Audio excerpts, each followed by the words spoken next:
Most people think their biggest enemy is the world, bad luck, other people, circumstances. But according to Carl Jung, the real war is happening somewhere else. Inside you, a silent war between the part of you that wants approval and the part of you that wants truth, between the identity you built and the soul you abandoned. Your ego wants safety. Your soul wants meaning. Your ego wants control. Your soul wants transformation. And the terrifying part? The ego will do anything to stay in charge. It will lie to you, distract you, keep you busy, keep you comfortable. Because the moment the soul awakens, your entire life may have to change. And that is the war most people spend their whole lives avoiding. Most people believe the ego is their identity, their personality, their ambitions, their reputation. But Carl Jung saw something different. To Jung, the ego is not your true self. It is only the center of your conscious mind, a small island in a vast ocean. And beneath that island lies something far greater, the unconscious, a deep psychological world filled with forgotten memories, instincts, archetypes, and the blueprint of your true self. Jung called this deeper center the self. The self is not the ego. The self is the totality of who you are. Your conscious mind, your unconscious mind, your hidden potential, your darkness, your light. Your ego, however, knows nothing about this depth. It only knows survival. Think about how your ego was formed. As a child, you quickly learned something important. Approval equals safety. Disapproval equals danger. So you adapted. You began shaping yourself into someone the world would accept. You behaved the way your parents liked. You spoke the way teachers approved. You learned what was rewarded. And slowly, without realizing it, you began constructing a mask. Jung called this mask the persona. The persona is the version of you that society accepts. The professional you, the polite you, the successful you, the version of you that fits into the world. But there is a problem. The persona is useful, but it is not who you truly are. It is a role. And the more tightly you cling to that role, the more your real self disappears into the unconscious. This is where the war begins. Because deep inside you, there are parts of your psyche that refuse to disappear. Your instincts, your creativity, your rage, your desire for truth, your longing for meaning. All of this lives in the unconscious, waiting, watching. And when these parts are ignored for too long, they don't vanish. They return, often in destructive ways. People suddenly feel lost, empty, restless, like something in their life is missing, but they cannot explain what. From the outside, everything may look perfect: stable career, respectable life, social approval, but internally, something feels dead. This is the moment the soul begins to push back. Jung noticed that many psychological crises happen at this exact point, when the ego has successfully built a life, but that life has no connection to the deeper self. This is why people suddenly abandon careers they worked decades to build. Why people walk away from relationships that once felt secure. Why midlife crises appear out of nowhere. It is not chaos. It is the psyche demanding balance. The ego built a life, but the soul was never consulted, and the soul refuses to remain silent forever. The tragedy is that most people misunderstand this signal. Instead of listening, they double down on control. They try to fix the feeling with distraction. More work, more success, more consumption, more validation. But none of these satisfy the deeper psyche, because the soul is not asking for success. It is asking for authenticity. Jung warned that when the ego becomes too dominant, the individual becomes psychologically fragmented. The ego starts believing it is the entire personality. It begins rejecting anything that threatens its image. Weakness, vulnerability, doubt, anger, fear. These rejected aspects of yourself don't disappear. They fall into what Jung called the shadow. The shadow is everything about you that your ego refuses to accept. Your aggression, your envy, your selfishness, your impulses, but also your hidden strength, your creative power, your individuality. Ironically, many of your greatest gifts are buried in the shadow.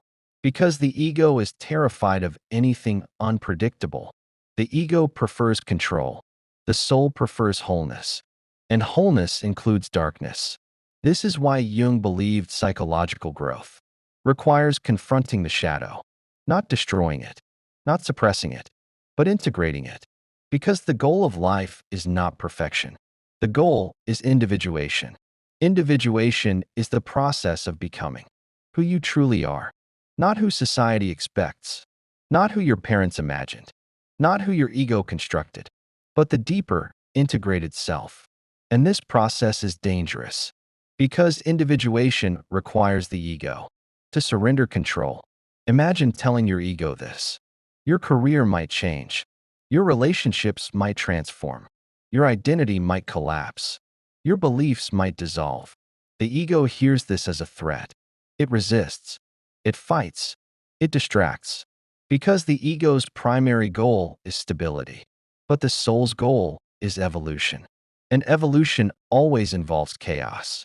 This is why so many people feel an invisible tension in their lives. They feel pulled in two directions. One direction feels safe, predictable, socially acceptable. The other direction feels uncertain, risky, but strangely alive. The ego whispers, "Stay where you are. Don't risk it. Don't question too much." But the soul whispers something else. "This is not who you are." And once you hear that whisper, it becomes impossible to ignore. This is the beginning of the inner war.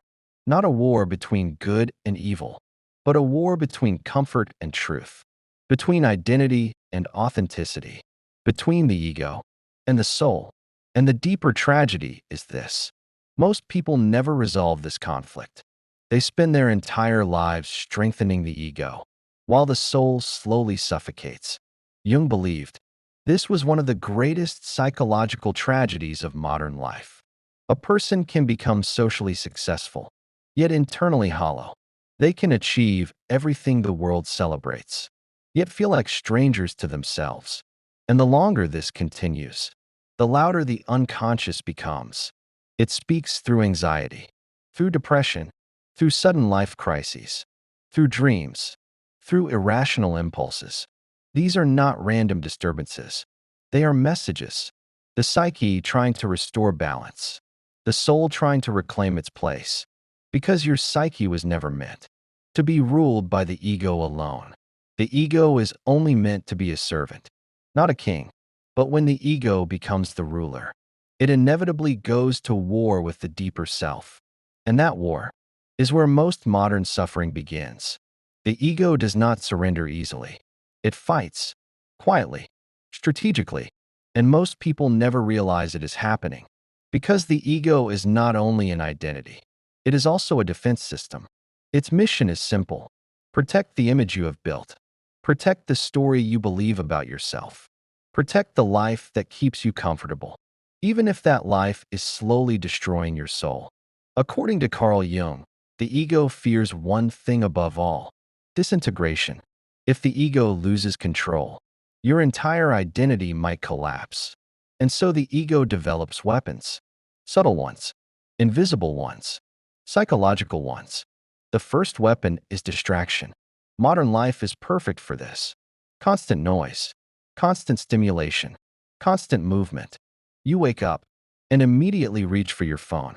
Messages, news, notifications, videos, endless information. Your mind never becomes silent. And silence is dangerous, because silence is where the soul speaks. So the ego keeps you busy, scrolling, working, consuming, comparing, always moving, never reflecting. Because the moment you slow down, a strange feeling appears: restlessness, emptiness, a quiet voice asking, "Is this really the life you want?" The ego hates that question, so it quickly buries it. More distractions, more stimulation, more noise. The second weapon is identification. The ego attaches itself to roles: your job, your achievements, your social status, your reputation, your opinions, your beliefs. Slowly, these things stop being things you have and start becoming things you are. You no longer say, I work as a lawyer. You say, I am a lawyer. You no longer say, I believe this idea. You say, I am this kind of person. The ego fuses with identity. And once that happens, any challenge to the role feels like a personal attack. Your beliefs are questioned. Your ego feels threatened. Your status changes. Your ego panics. Your career shifts. Your ego resists. Because if these roles disappear, who are you? Most people never ask this question because the answer is terrifying. Without the ego's labels, you are unknown, uncertain, undefined. But that uncertainty is exactly where the soul lives. The ego wants definitions. The soul wants discovery. The third weapon is projection, one of Jung's most powerful ideas. Projection happens when the ego refuses to see something in itself, so it sees it in others instead. Your anger, your jealousy, your selfishness, your insecurity. Instead of confronting these parts, the ego pushes them outward. Suddenly, everyone else seems arrogant. Everyone else seems selfish. Everyone else seems manipulative. But the truth is uncomfortable. What irritates you most in others often lives inside you, hidden in your shadow. Projection protects the ego from self-awareness, but it also traps you. Because every time you judge someone, you are unconsciously revealing something about yourself. This is why people often repeat the same conflicts again and again. Different people, same emotional patterns, different relationships, same psychological battles. The ego refuses to look inward, so the same lessons keep returning until the psyche forces awareness. The fourth weapon is moral superiority. The ego loves feeling righteous. It loves feeling right, better, more correct, more enlightened. It builds identities around being morally superior, more ethical, more intelligent, more aware. But Jung warned that extreme righteousness often hides a powerful shadow. The more someone believes they are pure, the more unconscious their darkness becomes. History proves this again and again.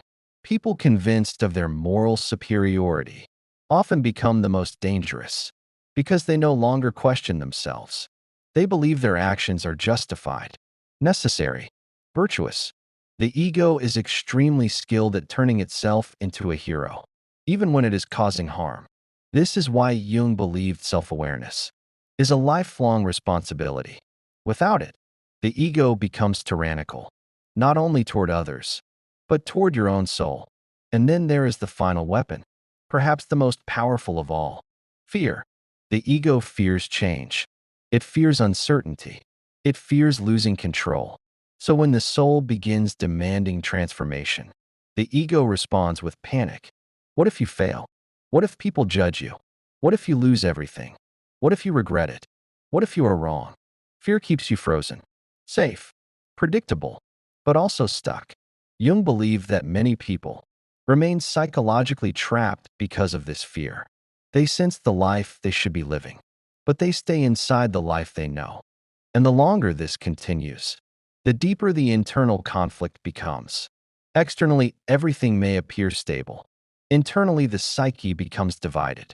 The ego pulls in one direction. The soul pulls in another.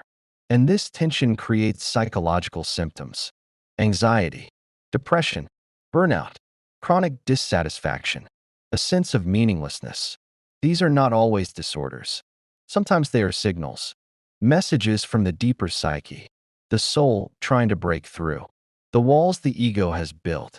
Jung believed that neurosis often begins exactly here, when the individual refuses the path of psychological growth, when the ego refuses to evolve, when the person clings to a life that no longer reflects their true self. But here's the paradox. The ego believes it is protecting you. In reality, it may be imprisoning you, because the life the ego builds is often based on fear. Fear of rejection, fear of failure, fear of being misunderstood, fear of standing alone. So it constructs a life that minimizes risk, but it also minimizes meaning. And meaning is the language of the soul. Without meaning, life becomes mechanical, predictable, safe, but empty. And this is the moment many people Begin asking deeper questions. Why do I feel disconnected? Why does success feel hollow?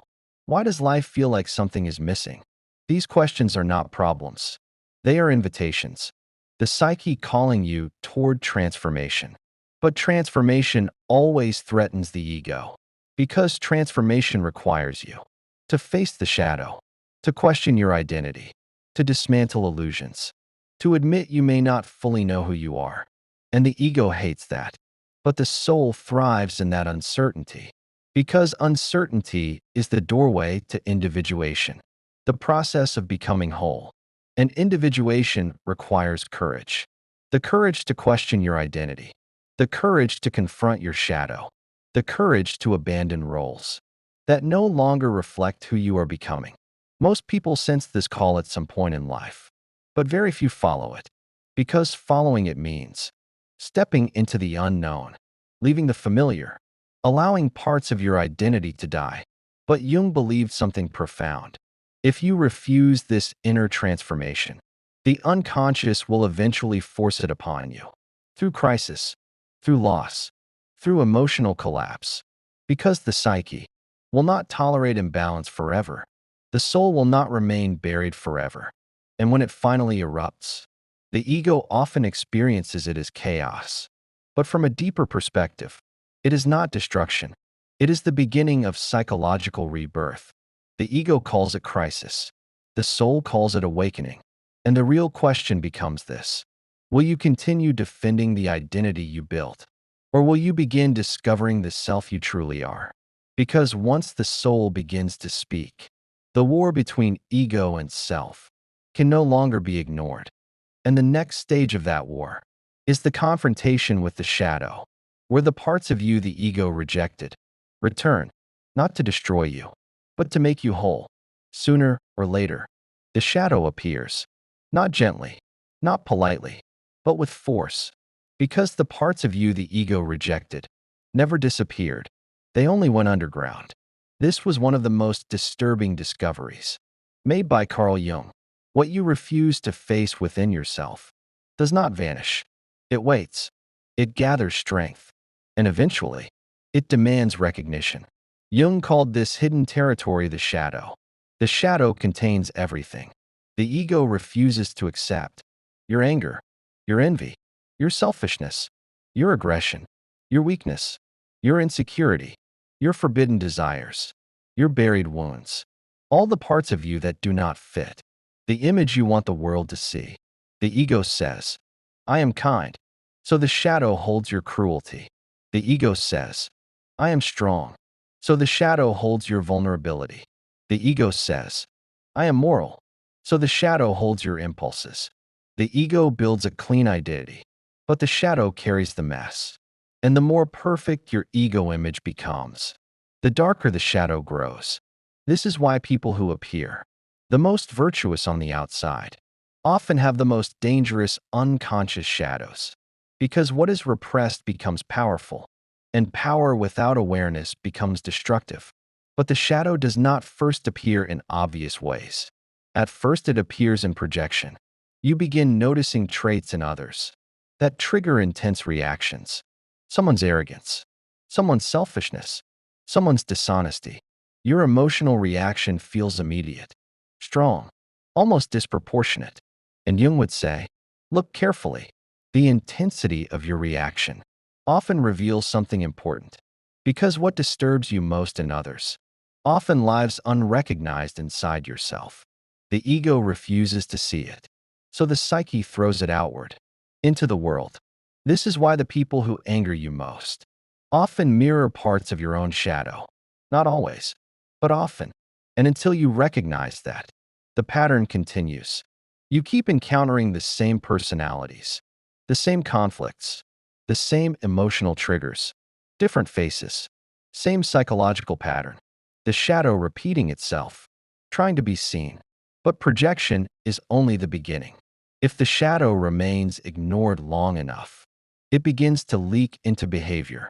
Subtle at first: irritability, resentment, passive aggression, small dishonesties, small betrayals of your own values. The ego still insists you are a certain kind of person, But reality begins contradicting that image. Inner tension grows, and this tension creates psychological pressure, like steam building inside a sealed container. Eventually, something cracks. This is when people say things like, "I don't know what came over me. That's not who I am. I wasn't myself." But Jung would argue something unsettling. It was you. It was the part of you you refused to know, the shadow stepping forward. Not because it wants destruction, but because it wants acknowledgement. Every human being carries this darkness. No exceptions. The most dangerous person is not the one who admits it. The most dangerous person is the one who believes they have none. Because when darkness is unconscious, it becomes uncontrollable. History is filled with examples of this. Entire societies convinced of their righteousness, projecting their shadow onto enemies, onto outsiders, onto those who look different, think different, believe different. The collective shadow emerges, and suddenly cruelty feels justified. Violence feels moral. Destruction feels necessary. Jung lived through a time when this happened on a massive scale, and it shaped his understanding of human nature. He saw how quickly ordinary people could participate in unimaginable cruelty, not because they were monsters, but because they were unconscious. They believed they were good. They believed they were right. And because of that, they never questioned the darkness inside them. This is the terrifying power of the shadow. But the shadow is not only destructive. It also contains something unexpected: energy, life force, creativity, authenticity, parts of yourself you were taught to suppress. Your assertiveness, your ambition, your anger at injustice, your independence, your sexuality, your raw emotional truth. Many people repress these parts because they fear judgment. They want to appear agreeable, kind, acceptable. But the more you suppress your natural energy, the weaker your sense of self becomes. You become polite, but passive, friendly, but invisible, safe, but lifeless. Jung believed true psychological development requires something difficult. You must face the shadow, not eliminate it, not destroy it, but integrate it. Integration means recognizing the shadow as part of yourself, owning it, understanding it, learning from it, without letting it control you. This process is uncomfortable because it destroys illusions. You begin realizing you are not purely good, not purely rational, not purely moral.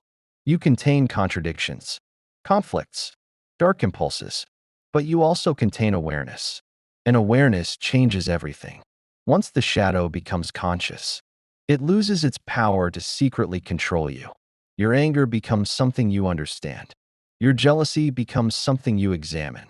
Your ambition becomes something you channel. Instead of erupting unconsciously, your shadow becomes integrated energy. This is psychological maturity, not perfection, wholeness. Jung called this stage individuation, the process of becoming the person you actually are, not the person the world told you to be, not the person your ego pretended to be, but the total human being within you. Light and darkness, strength and vulnerability, order and chaos. Individuation is not comfortable because every step requires confronting parts of yourself you avoided. But every step also brings something powerful: authenticity. You stop performing. You stop pretending. You stop shaping yourself to fit other people's expectations. Instead, you begin living from something deeper, your true psychological center. Jung called this center the self, not the ego. The self is larger, deeper. It includes both consciousness and the unconscious. The self is the organizing center of the entire psyche. When the ego aligns with the self, life begins to feel different, more meaningful, more coherent, more alive. But that alignment requires humility, because the ego must accept it is not the ruler of the psyche. It is only one part, an important part, but not the whole. And this realization is difficult because the ego wants control. The self demands transformation. The ego wants stability. The self demands growth. The ego wants certainty. The self demands exploration. So the war continues. until one moment changes everything. A crisis, a breakdown, a loss, a deep existential question, something powerful enough to shake the ego's illusion of control. And in that moment, the soul speaks again, not softly this time, but unmistakably, asking a question the ego cannot ignore. If you continue living the way you are living, who will you become? Because the final stage of this inner war is not about defeating the ego. It is about transforming it. And that transformation requires one final step: surrender. Eventually, the war exhausts you. The ego cannot keep fighting forever because the cost becomes too high. The anxiety, the restlessness, the quiet feeling that something in your life is misaligned. At first, you try to ignore it. You distract yourself. More work, more noise, more scrolling, more approval, more goals. But the deeper part of you does not go silent. It keeps whispering. Something is wrong. Not outside. Inside. This is the moment Carl Jung believed defines a human life. The moment you realize the enemy is not the world. The enemy is the split inside you, the ego fighting the soul. And suddenly, you see your life differently. You see the job you chose only to gain approval. You see the relationships built on fear of loneliness. You see the persona you performed for years, the mask that slowly replaced your real face. And a terrifying thought appears. What if the life you built is not your life at all? This is where many people retreat. They silence the question. They double down on the ego. They convince themselves this is just how life is. But others pause, and that pause changes everything. Because for the first time, you stop asking, how do I control my life? And you start asking, what is my soul asking of me? This is the beginning of transformation. Not dramatic, not cinematic, quiet, subtle, but powerful. You begin noticing your own patterns. You see where fear shaped your decisions, where conformity replaced authenticity, where comfort replaced truth. And instead of blaming the world, you begin taking responsibility, not in a harsh way, in a conscious way. You start questioning the identity your ego built. Do I really believe this? Do I really want this? Do I really value this? Or did I inherit it? From parents, from culture, from expectations. This is the dismantling of the false self. Slow, uncomfortable, but necessary, because the soul cannot guide a life built on illusions. It requires honesty, and honesty often begins with loss. You may lose certain identities, certain roles, certain relationships, not because you want to, but because they were never aligned with your deeper self. And as frightening as that sounds, something unexpected happens. You begin feeling more alive, more present, more real, not because life becomes easier, but because life becomes authentic. The war inside you begins to quiet. The ego stops trying to dominate everything. Instead, it learns to listen. This was Jung's vision of psychological maturity, not destroying the ego, but placing it in service of the soul. The ego becomes the navigator. The soul becomes the compass. One provides direction.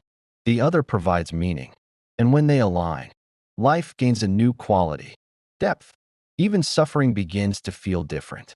Because suffering with meaning is not the same as suffering without purpose. You stop asking, why is this happening to me?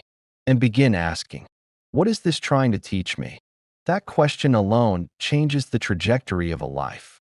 Because the soul does not speak through comfort. It speaks through challenge, through curiosity, through longing, through the quiet pull towards something meaningful. And once you start listening, you cannot unhear it. Your old life begins to feel too small, too shallow, too mechanical. You realize something profound. Most people are not living. They are performing survival, chasing validation, chasing status, chasing distraction, anything to avoid facing themselves. But Jung believed the greatest tragedy is not suffering. The greatest tragedy is living without meaning. And meaning is not handed to you. It must be discovered through self-knowledge, through courage, through the willingness to face your own depths. This is the real work of becoming human, not success, not perfection, integration. Because when the ego finally stops fighting the soul, something extraordinary happens. Your life begins to organize itself around what truly matters. Your choices become clearer. Your relationships become deeper. Your energy becomes focused. You stop chasing everything and start committing to what is real. This is what Jung called individuation, the lifelong process of becoming who you truly are. Not who you were told to be, not who the ego pretended to be, but the full human being you were meant to become. And this process never really ends, because the soul is deeper than the ego, can fully comprehend. But each step toward it makes your life more meaningful, more authentic, more alive. And that is Jung's warning and his hope, because the war between ego and soul exists in every human being, including you. The only question is, will you keep fighting the war? Or will you begin listening to the deeper voice inside you? If this message resonated with you, it means something inside you is already waking up. The part of you that refuses to live unconsciously. The part of you that knows there is more to life than routine, distraction, and approval. That voice is not weakness. It is your psyche asking for growth. Carl Jung once said, "The privilege of a lifetime is to become who you truly are." But that privilege comes with responsibility. It requires courage, self-reflection, and the willingness to face both your light and your shadow. So if you are someone who wants to understand the deeper forces shaping your mind, if you want to explore the psychology of the shadow, the ego, and individuation, then subscribe to this channel. Because here, we don't chase shallow motivation. We explore the depths of the human psyche and the journey of becoming whole. Now I want to ask you something. A real question, not for the comments. For yourself. Are you living the life your ego built, or the life your soul is asking for? The answer to that question may change everything.